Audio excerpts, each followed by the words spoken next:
तो आज हम लोग फाइनली जो बीएमएस कंप्लीट कर चुके हैं, जो फाइनली डॉक्टर बन चुके हैं, उन लोगों का राय बीएमएस को लेके क्या है, जो हम लोग का इस सीरीज का फाइनल वीडियो होगा, वो हम अब पूछते हैं।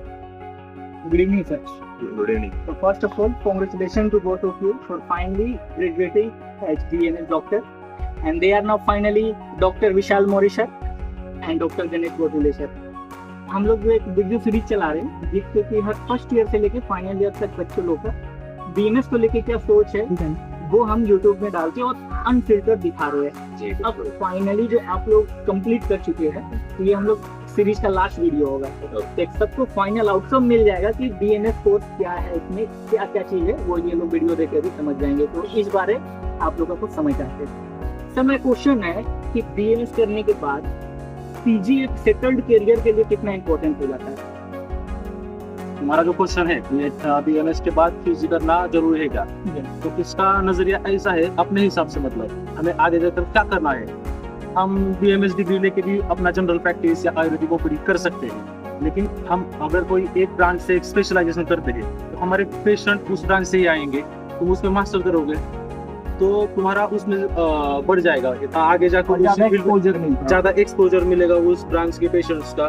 तो मतलब पीजी करना है तो क्लिनिकल ब्रांच से करना अच्छी बात है। अगर नहीं भी करना और आप कोई नॉन क्लिनिकल ब्रांच से पीजी करते हैं, फिर भी आप आगे जाके अच्छा प्रैक्टिस कर सकते हैं। ऐसा नहीं है कि पीजी मस्त है, लेकिन करेंगे तो अच्छी बात है। ठीक है, ये भी सही है, लेकिन 3 साल अगर तुम और सीख रहे हो तो ये बात ऑब्वियस है कि थोड़ा सा जो तुम्हारा ज्ञान है उसमें इजाफा ही होगा। ठीक है, तो फिर तुम ऐसा इक्विप हो जाओगे।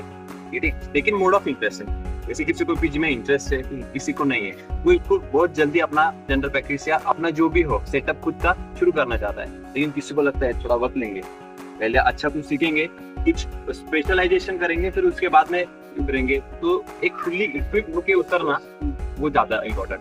पीजी के लिए सर कब से इसका तैयारी करना बेस्ट रहेगा? हमारा जो सिलेबस है फर्स्ट ईयर से 4th ईयर तक का, वही सिलेबस आगे जाके पीजी में है, वही संहिता है, वही सब कुछ है।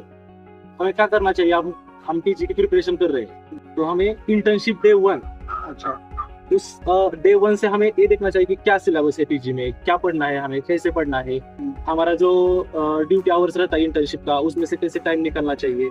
अगर तुम ज्यादा टाइम ड्यूटी आवर्स में निकालोगे, कुछ भी ध्यान नहीं दोगे पीजी की प्रिपरेशन की तरफ, तो थोड़ा डिफिकल्ट जाएगा आगे जाके। अगर तुम्हारी अर्बन की और रूरल की 6 महीने की इंटर्नशिप हो गई है तो तुम्हें ज्यादा टाइम निकालना चाहिए पीजी के लिए। इंटर्नशिप कंप्लीट होने के बाद भी हमें टाइम मिलता है थोड़ा फॉर पीजी की प्रिपरेशन के लिए, लेकिन वो सफिशिएंट नहीं होता है। ये इंटर्नशिप के दौरान ही चालू करना चाहिए पीजी का। तो बेसिकली इंटर्नशिप स्टार्ट और बहुत ऐसा कुछ अलग करने की जरूरत नहीं होती। मींस कोई सेकंड थर्ड ईयर से करते हैं, वो भी अगेन कम्स कौन कितना एंथुसियास्टिक है आप, लेकिन इतना करने की एक्चुअली जरूरत नहीं। बीएमएस में पीजी में वेटेज क्या रहता है, मॉडर्न पार्ट, आयुर्वेद पार्ट, तो बच्चों को किसमें ज्यादा फोकस करना चाहिए? देखो, तुम पढ़ रहे हो आयुर्वेद, ठीक है, और आयुर्वेद अपने आप में एक साइंस है। इसी साइंस को आगे लेके जाना, मतलब वही पाठ्यक्रम है जो तुम फर्स्ट ईयर से 4th ईयर तक पढ़े हो, बस वो इस पे ही तुम्हारी परीक्षा होने वाली है। जितना तुम ये पार्ट अच्छा करोगे उतना ही तुम्हारा पीजी का स्कोर बेटर होगा। तो वो जो इंटर्नशिप में आप बताया कि रूरल और अर्बन पे आप लोगों का पोस्टिंग होता है, तो वो कितने दिन का होता है और क्या क्या वहाँ बेसिकली करना होता है, और डिफरेंस क्या है ये दोनों में? वेल, वो एक करिकुलम का पार्टी है। सब तुम अर्बन में तो रहते हो, लेकिन सबसे ज्यादा चिकित्सा की जरूरत, स्वास्थ्य की जरूरत जो है वो देहाती पेरी में मोस्टली ज्यादा है। तो फिर वहाँ जो गवर्नमेंट हॉस्पिटल सेटअप है, वहाँ एज ए इंटर्न डॉक्टर, उसे बोलते हैं पढ़ा थू डॉक्टर, एज इंटर्न डॉक्टर हमारी पोस्टिंग लगती है। हमारे बैच तक तो चालू है, but I don't know further, शायद 2021 से वो बंद होने की कगार पर है। बट जब तक था it was a good program, बहुत लोगों से इंटरेक्शन होता था, एक कॉन्फिडेंस बूस्ट होता था, मतलब लिटरली कोई बैरियर नहीं रहता था पेशेंट और हमारे बीच में। दो वी वेयर इंटर्न्स, लेकिन डॉक्टर ही समझते थे, और हमारा जो भी पढ़ा हुआ ज्ञान है सब उस पर चौंकते थे। फिर वो ऊपर जाए या फिर घर जाए उससे हमको कुछ लेना नहीं था। और क्या रहता है वो 365 डेज का पीरियड रहता है इंटर्नशिप का, पूरे 1 साल का। तो उसमें से 6 महीना अर्बन का रहता है और 6 महीना रूरल का रहता है। उसमें भी 3 मंथ्स का डिवीजन रहता है। अच्छा, तो सर आप लोग कुछ डिफरेंशिएट देखिए कि रूरल एरिया के पेशेंट और अर्बन एरिया के पेशेंट पे कुछ वेरी हाँ बिल्कुल डिपेंड करता है विश्वास। अर्बन पेशेंट जल्दी विश्वास नहीं रखता, उसके पास बहुत ऑप्शंस रहते हैं। मतलब आप 10-2.5 कोस पे जैसे भाषा बदलती है हिंदुस्तान में, वैसे हर 2.5 कोस में एक नया डॉक्टर है। हाँ, हर गली में एक डॉक्टर है। तो ऐसा नहीं कि बाल रोग है या कोई कान का स्पेशलिस्ट आए, तो हर तरफ इनको अलग अलग डॉक्टर मिल जाएंगे। लेकिन जब तुम पेरी जाते हो तब ऐसा नहीं रहता। तो सर एक चीज जो आप लोग कंप्लीट कर चुके हैं, इंटर्नशिप सब कुछ आप लोगों का कॉन्वोकेशन की रिटेंटली हुआ है, पूरा फाइनली का डॉक्टर बीएमएस में ये 5 साल में आप लोग को क्या ऐसा लगा कि चेंजेस आप लोग के पर्सनल व्यू ये चेंजेस होना चाहिए कोर्स में? आई गेस माइनस करना चाहिए। उसके बारे में बताइए। ये काट देना भाई, ये काट देना। मैं कुछ बोला नहीं। हाँ तो क्या कह रहे थे तुम? कोई भी ऐसा चीज हाँ तो बीएमएस में आपको लगता है पर्सनल व्यू हाँ। कि ये चेंजेस होना चाहिए, इसमें अपग्रेड होना चाहिए, कोई भी चीज है? सही है, अपग्रेड तो होना चाहिए। जो बना तो उस वक्त जो वो सब प्रैक्टिस में आता था उस समय। हाँ जो एरा दैट वाज डिफरेंट। लेकिन अभी थोड़ा टेक्नोलॉजी का भी टच आ गया है, तो कुछ चीजें इररिलेवेंट महसूस होती है। जैसे कि बहुत सी चीजें तुम भी पढ़ ही रहे हो, तुम भी छात्र ही हो बीएमएस के, तो तुम कुछ अलग से बताना नहीं पड़ेगा।